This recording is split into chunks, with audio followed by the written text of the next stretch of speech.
রক্তদান নিয়ে নাহি ভয়, মানবতার জয় হয়। এই স্লোগানকে সামনে রেখে ধর্মনগর পুর পরিষদের 14 নং ওয়ার্ড ও নবরূপ সংঘের যৌথ উদ্যোগে রবিবার এক রক্তদান শিবির অনুষ্ঠিত হয়। ধর্মনগর শ্মশান কালীবাড়ি রোড স্থিত দীনদয়াল ভবনে এই রক্তদান শিবির অনুষ্ঠিত হয়।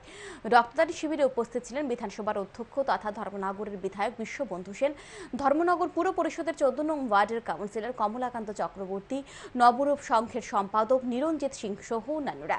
এদিন বহু রক্তদাতা স্বেচ্ছায় উৎসাহের সাথে রক্তদান করে। নবরূপ সংঘের সম্পাদক নিরঞ্জিত সিং জানান, রক্তদানের বিষয়ে মানুষকে সচেতন করার লক্ষ্যে এই দিনের রক্তদান শিবিরের আয়োজন করা হয়েছে।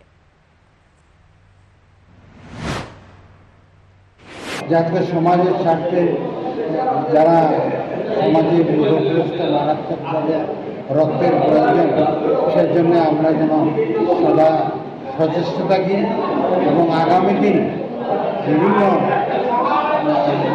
আমাদের ধর্মনগরের বিভিন্ন স্থানে যাতে এই রক্তদান শিবির হয়।